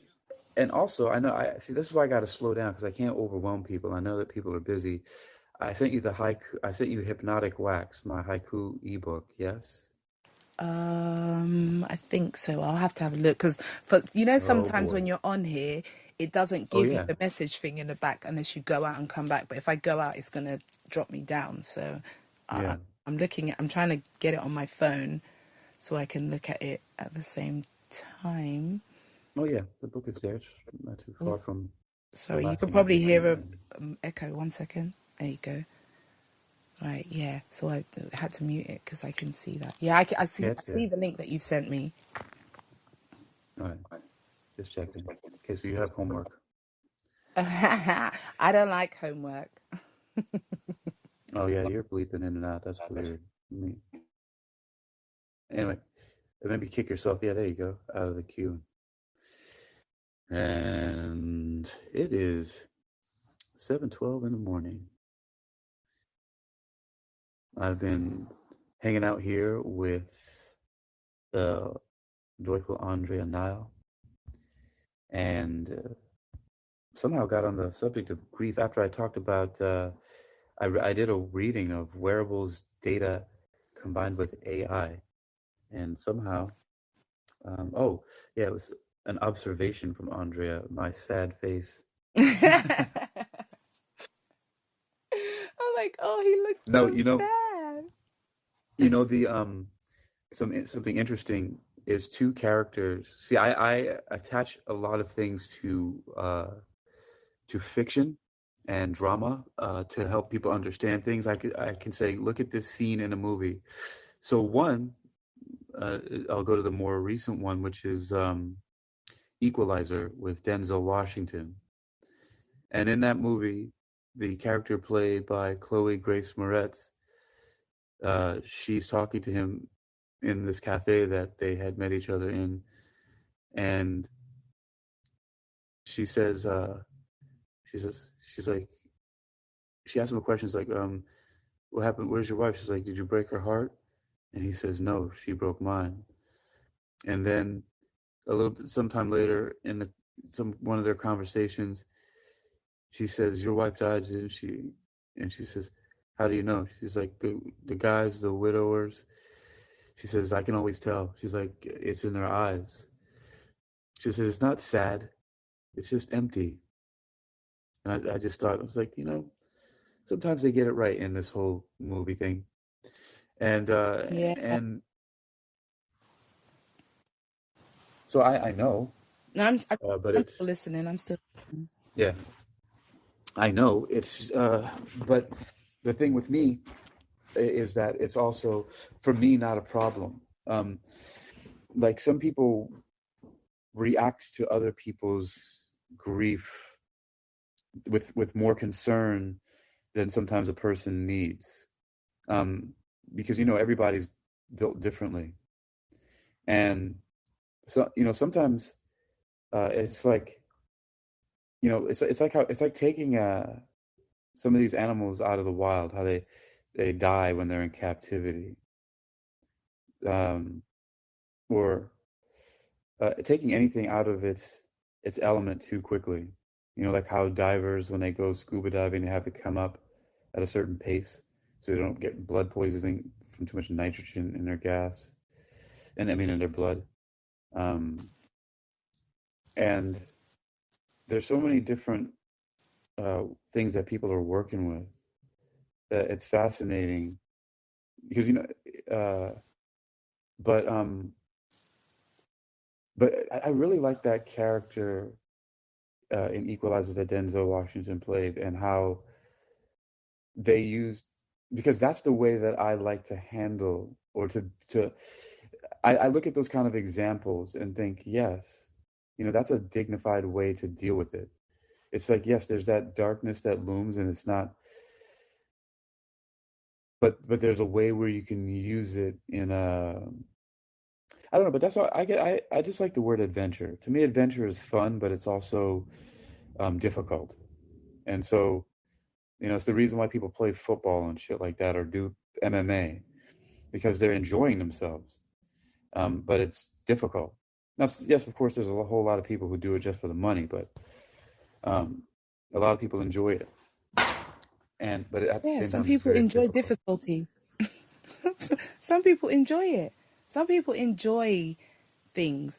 And I think that's, what it is with me, is what I've learned and what I'm learning is that, like, I see you and instantly my heart wants to make it better for you because what's the word? I'm evaluating Ooh, your something just experience. popped in. Okay. I'm Wow. I'm I'm evaluating your experience from my perception of There you what go. I You feel hit like it. life should be. And then I'm looking at you saying, well, you should be happy and you should be smiling and you should be joyful and da da da da. But if it when okay, so there's a saying that says, treat people the way you want to be treated. And I always had a bit of a problem with that because I was like, Mm, well, if I treat you the way that I want to be treated, then I'm right. not actually loving on you because I'm giving you what I want rather than giving you what you desire. So I've changed that to treat people the way they desire to be treated, because in treating people the way that they desire to be treated, I'm actually treating you the way I desire to be treated, which is how I desire to be treated. So if I come from that stance that, okay, Hakeem has chosen to be sad and he's chosen to have this experience that he's having.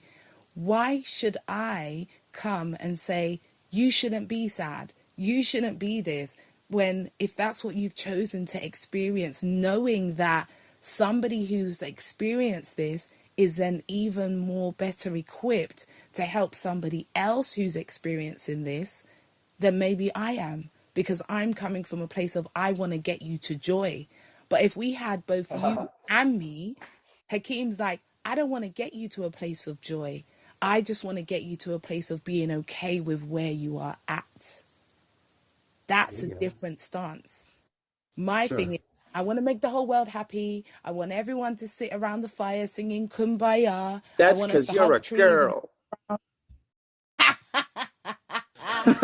and girl power is, yes, girl um, power. I'm I here for wanna it. I wanna give you a little preview of what I sent you. Sure. Um, it's called Exploring Thanatology I may have to through go loose. shortly because I'm expecting a phone Oh call, yeah, but sure. I'm here for that. I'm here until the phone Yes, call yes, comes. yes. Fine. Exploring Thanatology through lucid dreaming and out of body astral projection stimulating frequencies. Anyway, where did I put? Oh yeah, so for deeply personal reasons, I've become a radically dedicated thanatologist. I am searching for something, and if I happen to find it, you may not want to be exposed. However, for those that understand they are ready, proceed with discretion. So, um, in this whole thing, it's it's actually a whole series of tones, binaural beats that I've created. There's 18 of them in total that are all uh, seeking an entryway into the places that people's spirits go when they depart from the physical world. So that's something I've been playing around with for a long time, and it's quite fascinating what I think happens. that's absolutely fantastic. And you know what I would say to you? Speak to Rodney about this, because I know that he's in the process of, I think he's recording some meditations. And I was literally saying to him, but we need to find binaural beats to put in these meditations to enhance the experience of said meditation. So, for instance, like, the frequency of joy or the frequency of happiness or the frequency of whatever it is that will allow you to have that experience or that energetic or spiritual experience when it's under music with a guided meditation is such a powerful tool. I use meditations that have binaural beats in them because I find them way more effective than if I just listen to, plain meditation music. And it allows Hmm. my brain to resonate on that frequency, because frequency is what it's all about. We are Right. all energy, and energy resonates on frequency. So our bodies respond to frequency. So, depending on the frequency that you are resonating on, it would determine the experiences that you have in those moments. So, I love that, and I I would mean, definitely say, yeah, speak to Rodney, and if you don't, I I'm told you I wouldn't overwhelm you, but I sent you the something I did just before I spoke to you, yeah. before I jumped on this call. And it was an experiment that I did, and I was talking about the wisdom map, and just it was really an experiment to see how the audio came out with the binaural beat that I had in the background. So that one is more passive. You don't have to read anything. You can just listen. Yeah, I'm gonna have a listen to that. I'm gonna have a listen to that. Yeah, definitely. So what's your phone call about today? My phone call is just connecting, Okay. really. Yeah. All right. Oh, my dog. Sorry. So no secret stuff. Yeah, just connecting. No, no, no, not really. Just connecting and planning. And I've had a few meetings. So I've been talking to the guys who are organizing the FABU event, which I don't know if you've probably spoken to Ryan and Tina. They're doing that event in Utah, which they've asked me if I would come and be a guest artist.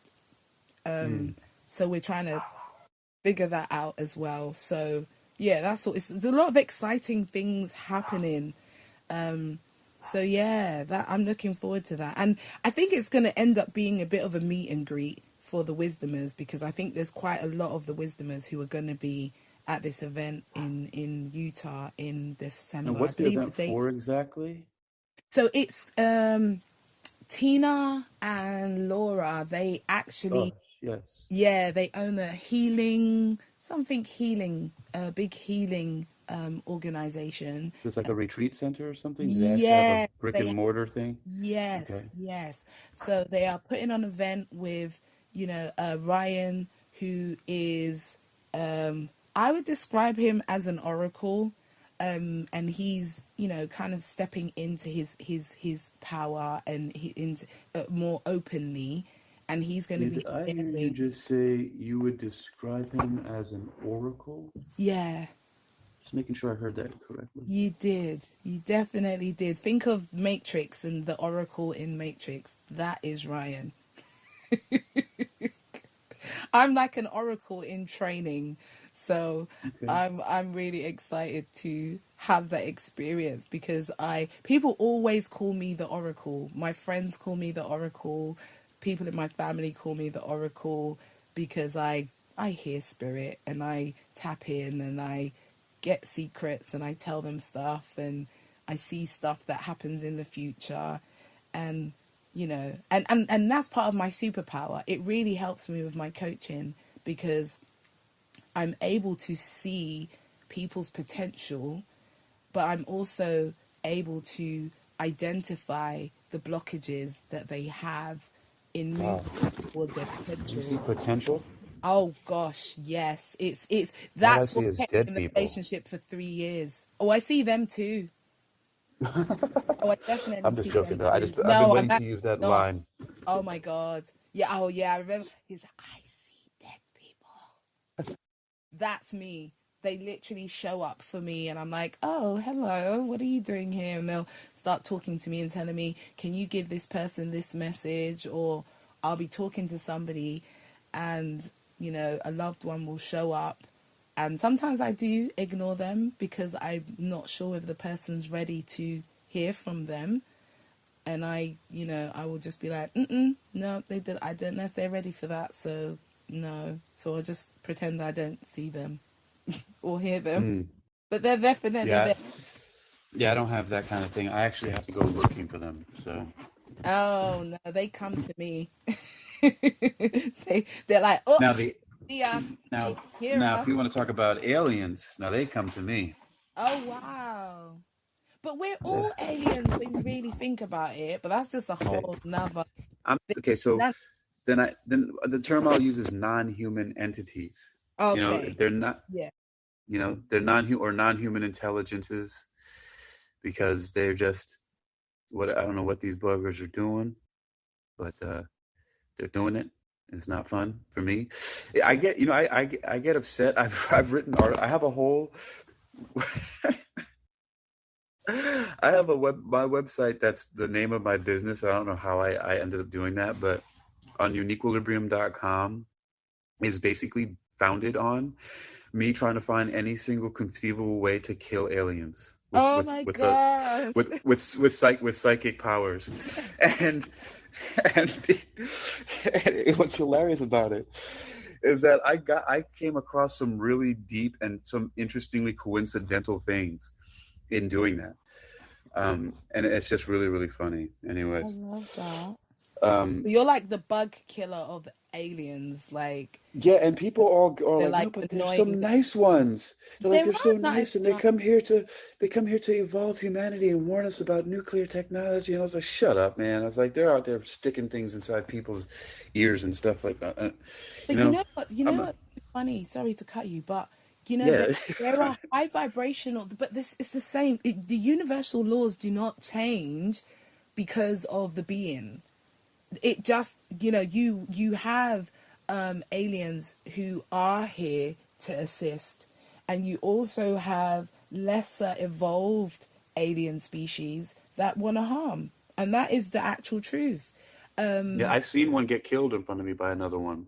Wow. Um, yep, one that I learned later was called a lyran, and the other Hmm. one's called a reptoid or a reptilian. And I saw the reptilian kill. So I saw a lizard kill a white girl, Oh wow. a blonde, green-eyed, and then a lizard comes out of a spaceship and just shoots her right in the chest. Yep. What? Puts a big black hole right between her mammary gland. You pew Wow. pew. Pew pew. It was Gone. crazy. That's And I was extraordinary. very young. That, Extraordinary. yeah. I mean, I'm But see so, but it's the vibration. I don't see those kind of things. I see angels, and I see lucky you. heads. I I know. see trees of green, red roses too. What a wonderful world. Yeah, good. But I say Very to nice. myself, what do you say? You got to do it. You got to do the line. And I say to What, myself, what a wonderful world. what a wonderful world. Louis Armstrong. No, Okay, Hakeem, I there's need a something. guilty Yeah. pleasure. I need a guilty pleasure. What's that? I would love for you to do my numbers today. Oh yeah, sure. I I would was love. actually gonna get around to that. All right. Now that I have a book, um, I bought a new book especially for this. Oh, So awesome. I'm gonna start my Aundrea Nyle page right here. I got And my okay, own page. Got my own page. 518. 518. Yep. 518.75. 518.75. Okay. All right. So we're looking at a 23 plus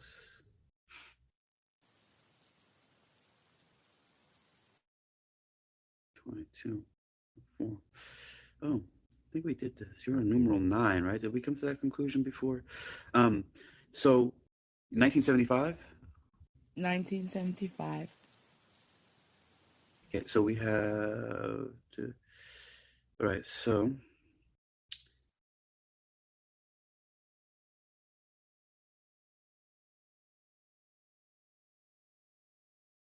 and 518. So you're 9. Okay, numeral 9. All right, so this. Right, so her life path. This is 9. Okay, and then oh, you had your birthday this year, so your Just personal wanted to say year. hi to Adam. Hey, Adam. How you doing? Seen a Okay, few so faces. Okay. hello, few faces. Um, Thanks for passing through, bouncing around, and listening. I know that it might seem strange that this title is Wearables Data Combined with AI Effectively Discerns Parkinson Symptoms, but that's how I started it, and I finished that subject and just let the tape run. And run it has been running. You know you can change that midway, right? What's that? You know you can change your title midway. So if your Oh yeah, topic changes and you wanted people to kind of know what you're yeah. talking about, you could actually change your title. I'm just That's saying. actually yeah. I know I've done it before. I just didn't pull myself away from our conversation to think about that. But now that we have more space, I might. All right. So, uh, May 18th. So you're from your birth date. You're a numeral 9, which is a number of completion. It would be interesting for me to do your entire full name at some point in time to do a full numeroscope to compare those things.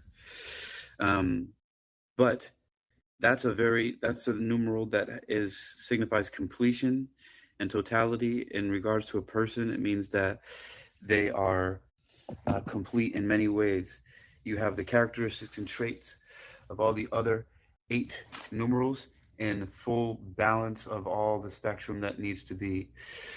And you can think of balance as there are 9 numerals, 5 is in the middle, and so there's 4 on each side, and so it's completely balanced, balanced out. And the numeral 9 has that balancing characteristic of all of the numerals. Your personal year, because you just had your birthday this year, is 5 plus 2021 is also a 5, so it's a 1. So you started, so on your birthday this year until your birthday of next year in 2023, or the day before, that is, you're under the influence of the vibrational energy of the numeral 1, which is